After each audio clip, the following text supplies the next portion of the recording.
Hi, hello. Unjani namhlanje? How are you doing today? Are you okay? Are you good?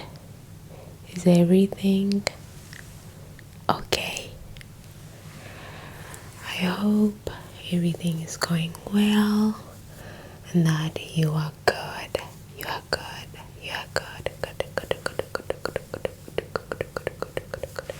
So, in today's video,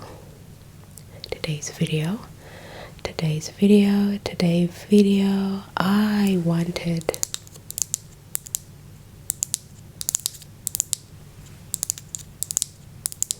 to drop some knowledge and teach you a thing or two about South Africa, about Mzansi, that you probably didn't know.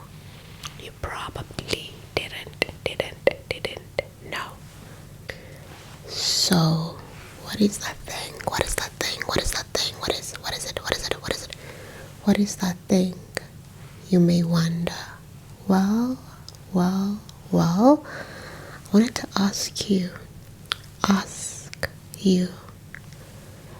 did you know that South Africa, which is a country on the very bottom, the very last part, the southern part of the African continent, called South Africa. That's the country. It's in the southern part of Africa. It's the very last part, at the bottom, on the south of the continent. South meaning Mzansi. So South Africa, in South Africa, we call it Mzansi Africa. And then its nickname is Mzansi. I am from South Africa. Ndingowase Mzansi. Or I can just say, I'm from Mzansi.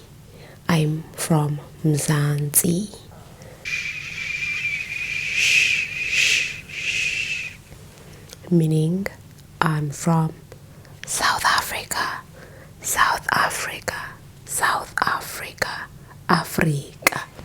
So, did you know that South Africa is popularly known as the Rainbow Nation?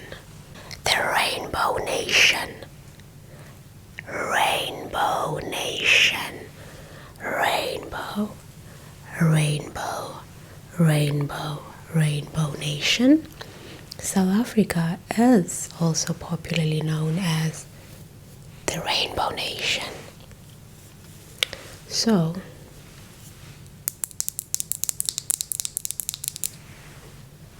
why is that? Why is South Africa popularly known as the Rainbow Nation? In today's video, we will be delving exactly into that, answering that question. So, I don't know if you can hear that, but I accidentally touched the cord of my microphone and it's moving. Hope it's not making a sound. Anyway, so I will be answering this question according to a recent article titled South Africa, Unraveling the Meaning Behind Rainbow Nation, 6 Travel Destinations for Ecological Experience. Kind of have a little bit of flu and I'll be going back and forth, back and forth, back and forth between whispering and soft spoken, whispering and soft spoken. I hope you don't notice that I have a bit of flu and I'm slowly but surely losing my voice, but not losing it anymore. It's coming back.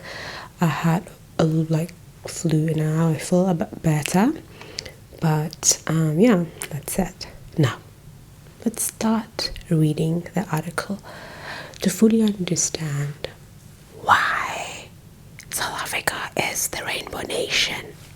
Why is that? Well, according to this article by New Delhi, it's written by Shiraz. It says, why is South Africa called the Rainbow Nation?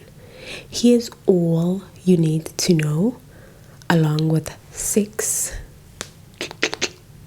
travel destinations that are a must visit for ecological experiences. So, South Africa is often referred to as the Rainbow Nation due to its diverse and multicultural society, and the term was coined by Archbishop Desmond Tutu in the early 1990s during South Africa's transition from apartheid to democracy. Exactly. In South Africa, we have all kinds of cultures, traditions, customs, and races. We have Black South Africans, me included, and we also have white South Africans, and we also have Asian South Africans, particularly Indian South Africans. Probably wondering, how did that came about? Well, in order to learn more about that, I suggest checking out this video where I talk about the origin of Indian South Africans. Talks a lot about what happened, but just in case you're not interested in the video or just watching it, you just want a basic summary of why that is the case, don't worry, I got you. But to learn more about the context and actual dates of everything, I would definitely suggest checking out the video. But here's a quick summary. Basically, Eastern Cape of South Africa, that's where colonization started happening, and then it spread out to other provinces or other places, and it moved towards the eastern part. Eastern Cape is around this side, right? And then it moved to KwaZulu-Natal province, which is on top of the Eastern Cape. But a lot of Zulu speaking people, or like a Zulu culture people, were not they were like, nope, you're not gonna come here and take our land, you're not gonna come here and colonize us. The rate at which they were resisting was high. So the colonizers thought to themselves, well, the Zulus are not, they're giving us a hard time, they're giving us a fight, but we still want to take their land from them, we want to take their land from them. So we should do something about it. What do we do? Because if they don't want to work for us, what do we do? Basically, some of the colonizers traveled by sheep and then or boats, I don't know which one is which, and then they went to India. And then when they got there, they went to a place where a lot of Indian people cannot read, and people were living in extreme poverty. They were like, you know what, hi, come here, we can give you a better life than this. you're suffering here, you're struggling, we can take you to a better place. We can take you to South Africa. When you're there, we're going to give you land, you're going to get plenty of food to eat, life is going to be fantastic.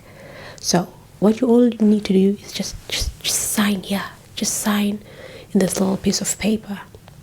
People are struggling, they can't read, they just basically sign and took their word for it in hopes of a better future, not knowing that they were basically signing their lives away. So they were taken and enslaved by the South African colonizers because they took them to South Africa and then they put them in what is that place called? Mbobeni. That's the Xhosa name, I know about it.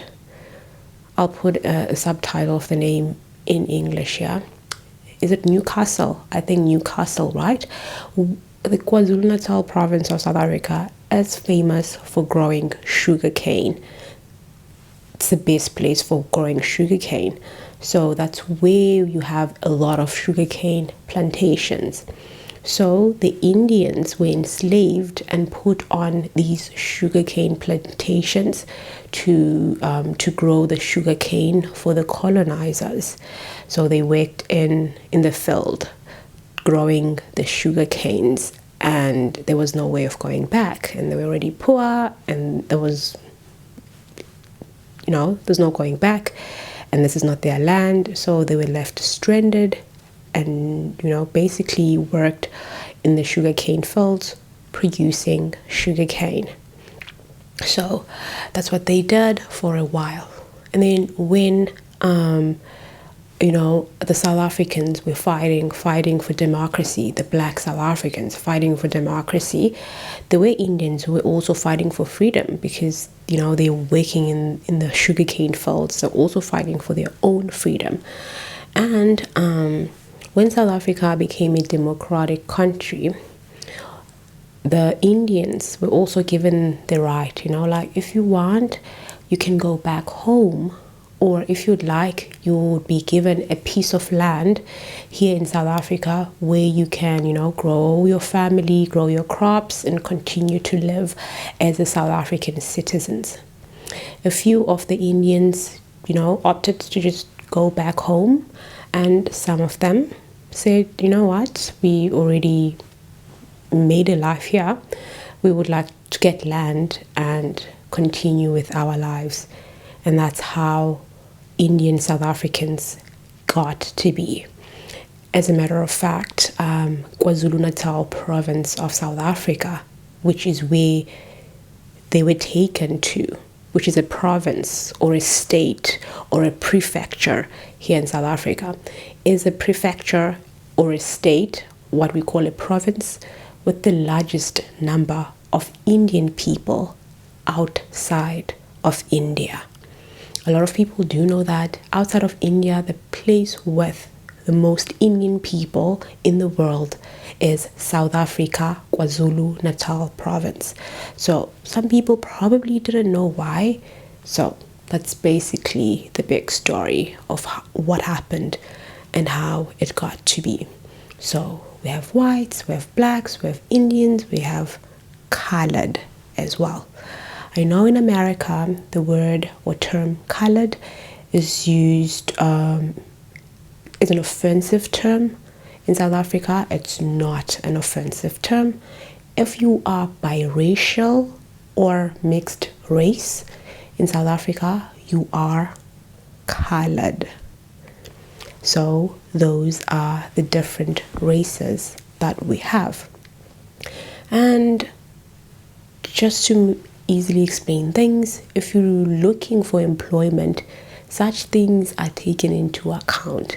For example, if you're looking for an employment, there's a form that you sign which is called the Z83 form. In that form, they ask you your race. The options that they have is African or black, and then they have Asian or Indian, and then they have white, and then they have colored as a race there as well. So even colored people in South Africa have their own culture, traditions, custom as the other cultures as well. So now let's continue. I'm just randomly babbling because I know to some people it might seem repetitive or like something that's like straightforward. It is important, it is very important to note that there is somebody who's watching my videos for the very first time, or somebody who doesn't really know anything about South Africa. So to them, this is all like something new. They're learning something new from that. So, cool. If you're that person who's learning something new today, just comment down in the comment section, I learned something new today. And then I'll know that this message was for you. Okay. And then what else? It says South Africa is home to a rich tapestry of cultures, languages, ethnicities, as the country's population is made up of various ethnic groups, including Zulu. Here's a Zulu culture picture. And then we have Xhosa. Here is a picture of Xhosa culture. Afrikaans. Check out this picture of Afrikaners in South Africa. And then we have English. And here is an image. After that, we have Indian. Here is a picture. We have Ndebele. Here is a picture. We have Sesotho. Here is a picture. We have Tsonga. Here is a picture. And many, many others. So, the blending of these diverse cultures and tradition creates a vibrant and colorful society, hence the Rainbow Nation. After the end of apartheid, South Africa aimed to foster reconciliation and unity amongst its citizens, and the Rainbow Nation concept symbolizes the coming together of people from different backgrounds and the idea of building a nation that celebrates diversity and promotes inclusivity. Okay.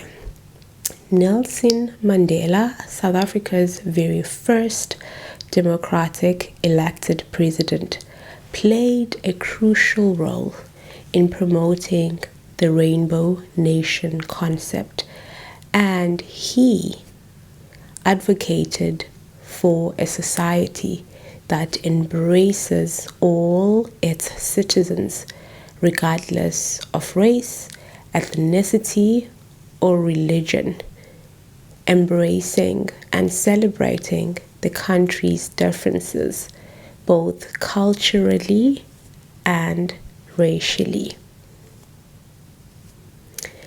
It acknowledges the challenges faced in the past whilst striving towards a future of equality, respect, and understanding.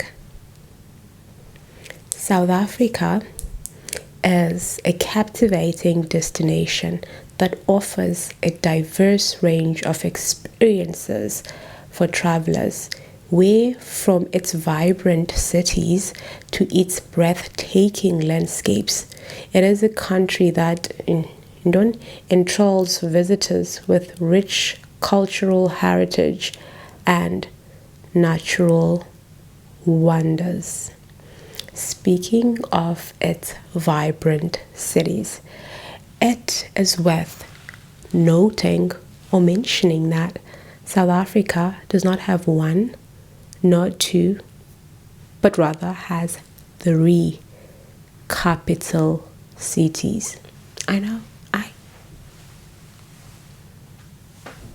I know, right? And that should not be surprising at all. It should not be surprising at all because you already know how many official languages we have. We have 12 official languages in South Africa. That is, it's insane. It's crazy. I know, right? So it shouldn't be surprising that we have 3 capital cities. 3 capital cities. And our national anthem has 4 or 5 languages. We need to cater to all the diversity that we have. The Rainbow Nation, right? So we go big or we go home. So what are those capital cities? Pretoria, Bloemfontein, and Cape Town are our capital cities. This is what Pretoria looks like. Did you see it? Did you see it? Did you see it? This is what Cape Town looks like. Did you see it? Did you see it? Did you see it? Hope you did. And this is what Bloemfontein looks like. Wayborna. Cool. Awesome. Great. Perfect. A language or a culture that's popular in Cape Town is Xhosa amongst black people, and as well as Afrikaans and English. Afrikaans and English for white people. And then after that, we have Bloemfontein. The widely spoken language in Bloemfontein is Afrikaans and Sesotho. Afrikaans and Sesotho. Then lastly, we have Pretoria for our last capital city, Pretoria. The widely spoken language, it's very difficult to say. There's so many people from all over the world, from all over the country who go to Pretoria. So I cannot really say. But if I were to pick, I would say Sotho and Zulu, as well as English. Sotho, Zulu, and English are the most widely used languages in Pretoria. Okay. Pretoria is like the Xhosa name for it. Pretoria, we call it Pretoria. And then Cape Town, the Xhosa name, Kapa. And then Bloemfontein. What is Bloemfontein? I don't know, hey? Interesting. Enough. Where was I? Okay. Whether you are exploring bustling urban centers, embarking on a thrilling wildlife safari, or indulging in outdoor adventures, South Africa's tourism offerings center to a wide range of interests. Known for its rich biodiversity and stunning landscapes, South Africa is home to numerous places that can teleport you to the ecological wonders. Here are some destinations in South Africa that offer remarkable ecological experiences. Let's jump into them. What are they?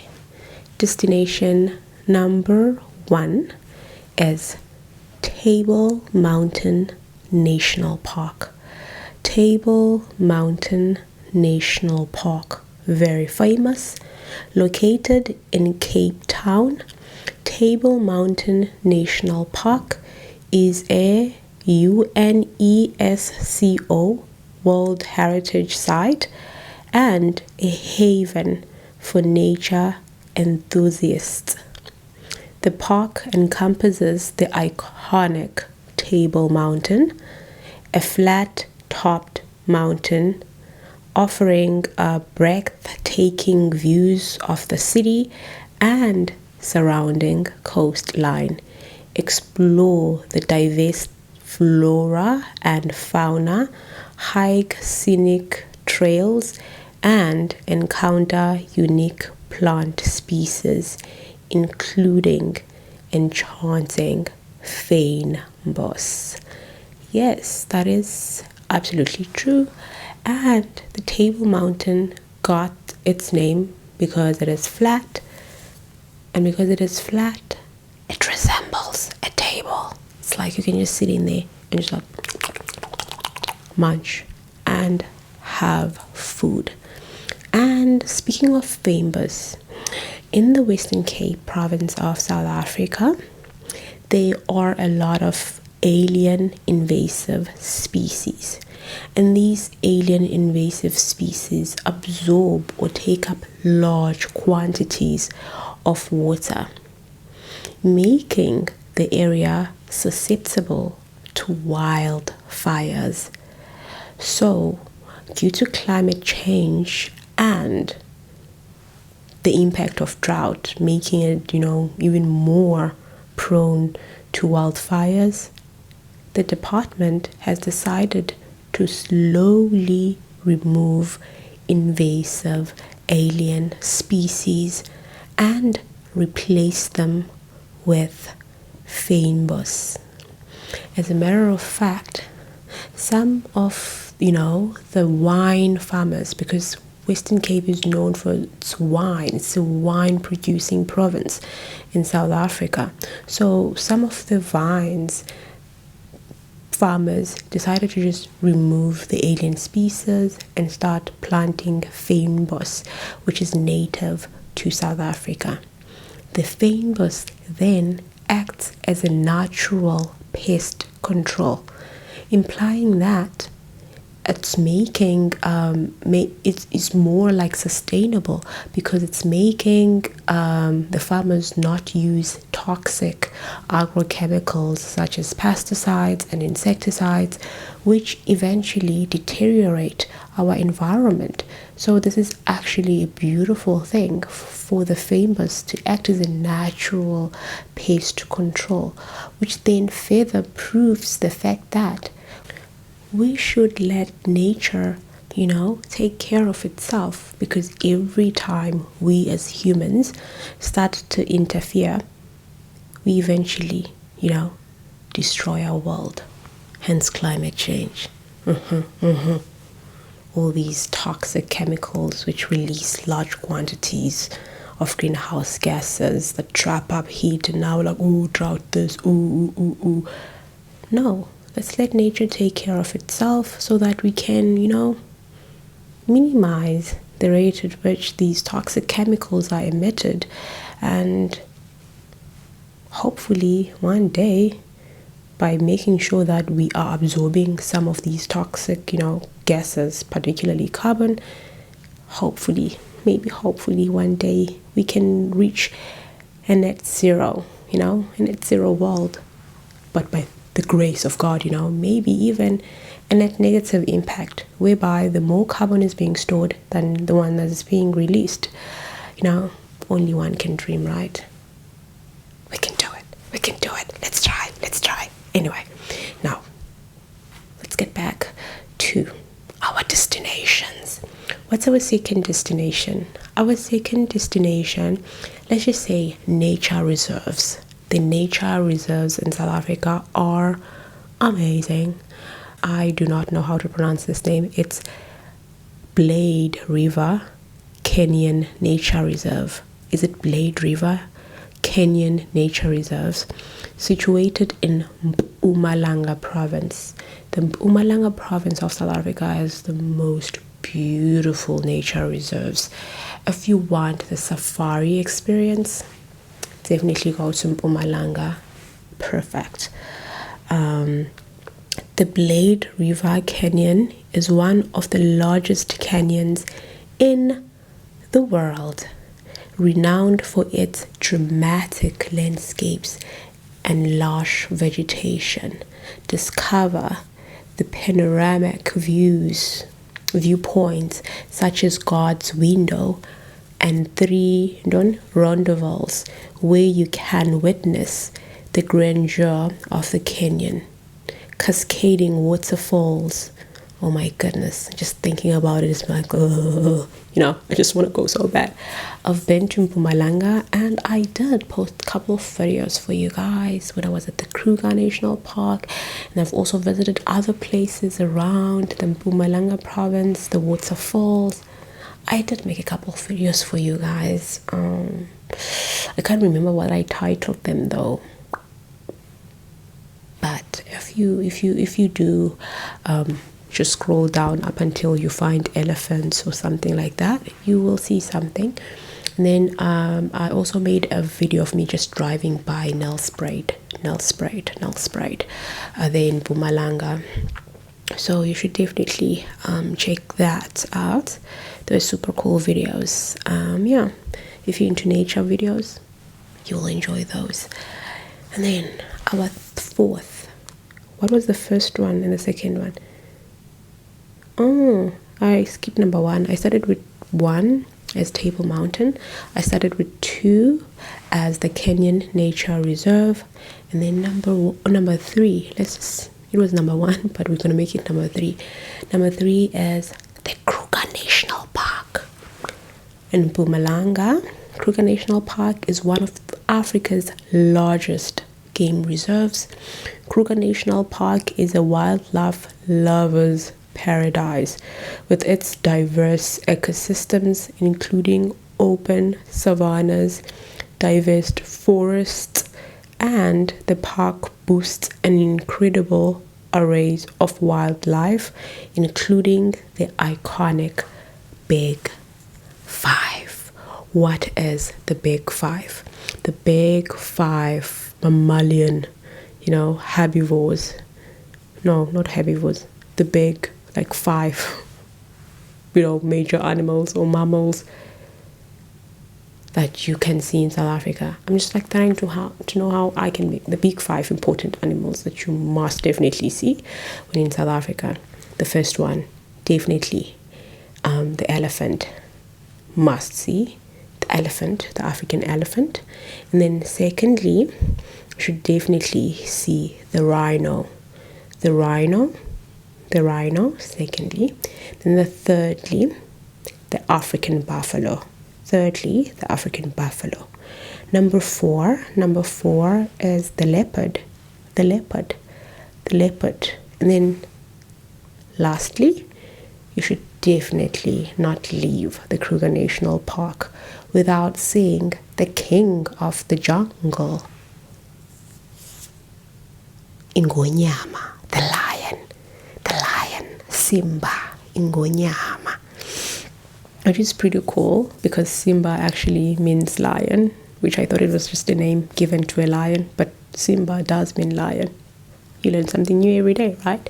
So yeah, you can't leave the Kruger without seeing the king of the jungle. I went there twice and I left without even seeing the king of the jungle. At this point, I'm like, third time is a charm. Probably on my third time, I'll see the king of the jungle. Or else I'll not leave without seeing the king of the jungle. I want to see Simba. Okay? I've never seen it. Unless I was at the zoo. But I just want to see it in its natural state, natural habitat, doing its thing, just hunting and doing all that. But I haven't seen it there. One day, we're going to see it. Third time's a charm, right? Okay. And then now, let's move to number 4. What's the fourth destination that you should definitely see. Why did I just screen grab that? It says Isimangaliso Wetland Park. Isimangaliso Wetland Park. It's located on the east coast of the KwaZulu-Natal province of South Africa. Isimangaliso Wetland Park is another UNESCO World Heritage Site and a diverse ecosystem comprising of lakes, wetlands, coastal dunes, and savannas. Explore its pristine beaches, go snorkeling or scuba diving in coastal reefs. Oh my god, speaking of scuba diving, I've always wanted to go scuba diving. Always. And when I was in Japan, my friend who was born and raised in Okinawa was like, girl, in our, like, we could have went scuba diving where we were, and I was like, let's go scuba diving. She was like, no, I want to take you to my hometown. I want to take you to Okinawa. We're gonna do this, we're gonna go home, meet my family, and we're gonna go scuba diving in Okinawa. It's absolutely beautiful, it's amazing.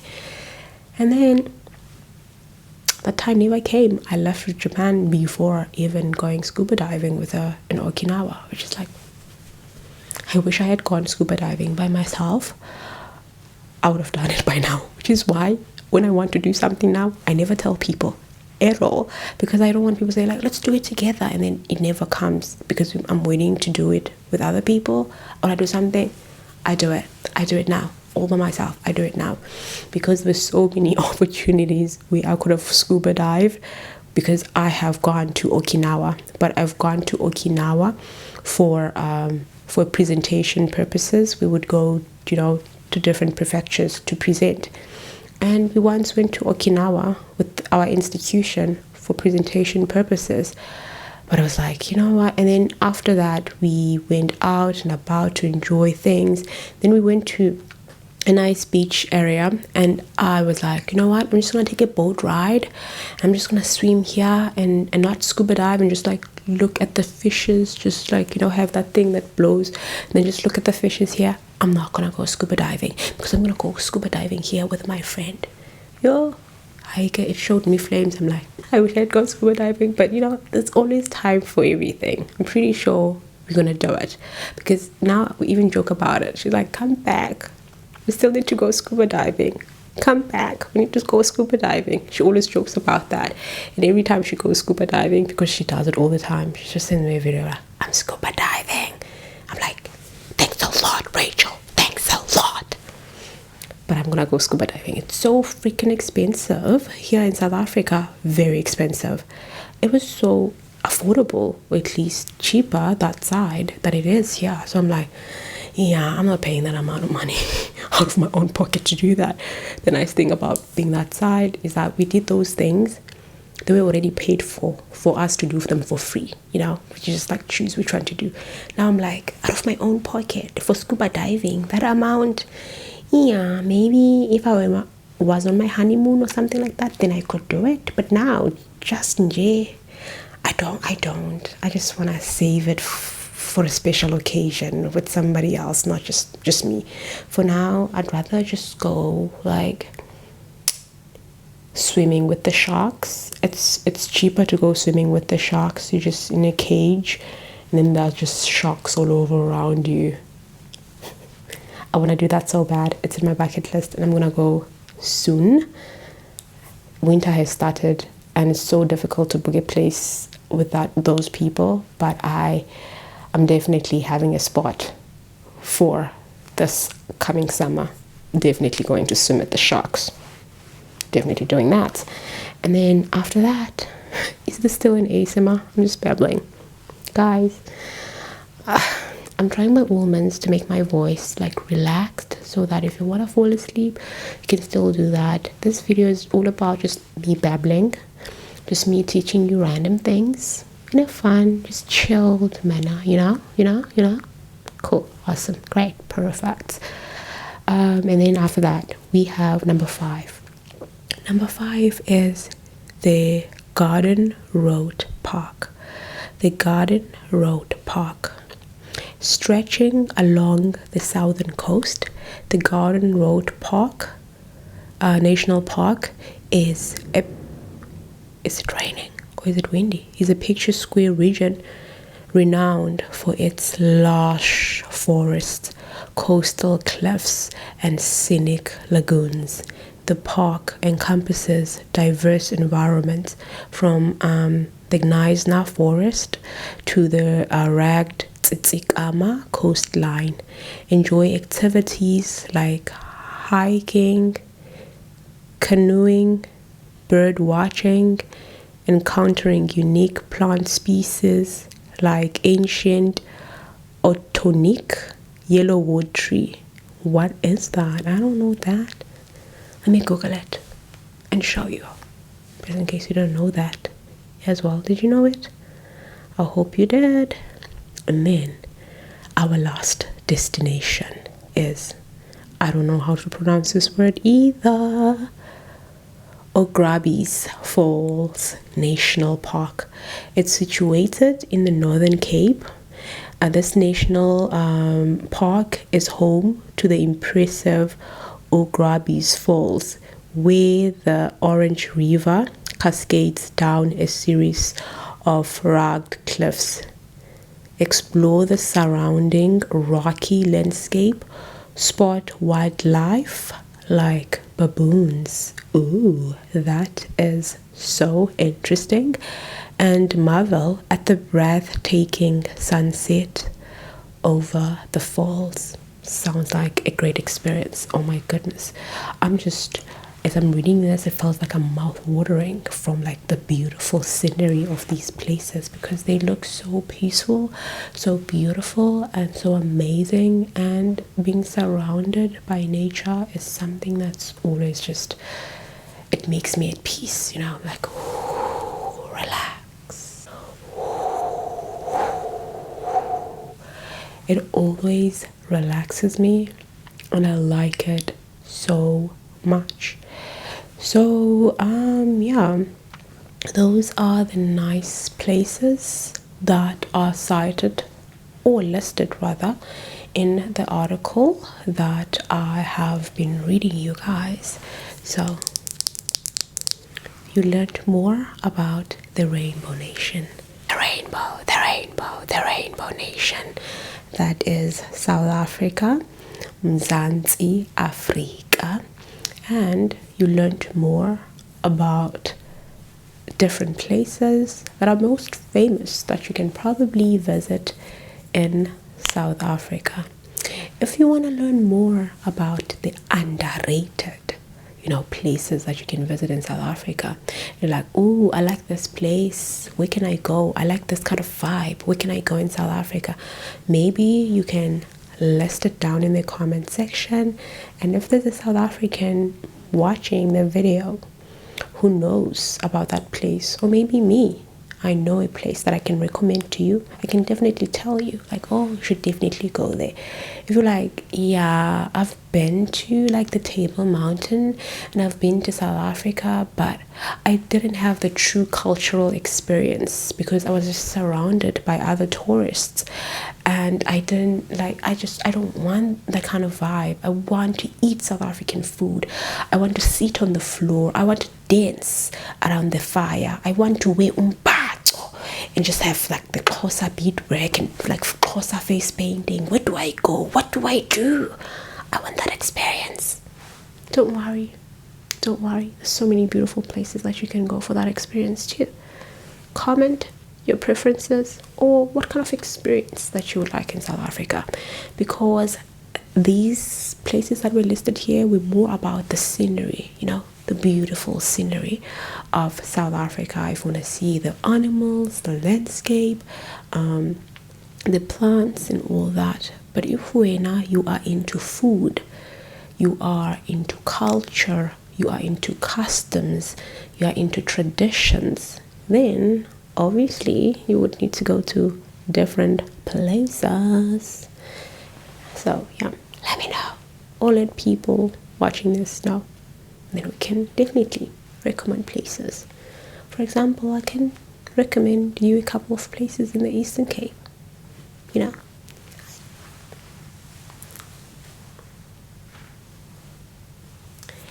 it is up to you. It is up to you. Let me know. Just let me know. You know, you ask, I deliver. You ask, I deliver. Let me know. If you don't ask, I can't deliver because I don't know what you want to know, you know. Awesome. Great. Perfect. I hope this video did relax you, but most importantly, after dropping some knowledge, you did learn a thing or two about South Africa, or at least you were reminded of a thing or two about South Africa, because you already knew, but you're like, oh my gosh, I even forgot about that. I even forgot about that. I even forgot about that. In the Rainbow Nation. The Rainbow Nation. I think we should call it a video, don't you think? Don't you think? I think we're done with today's video. That is going to be it. I wish you all a beautiful day or night, wherever you are in the world. I'll catch you on the next one.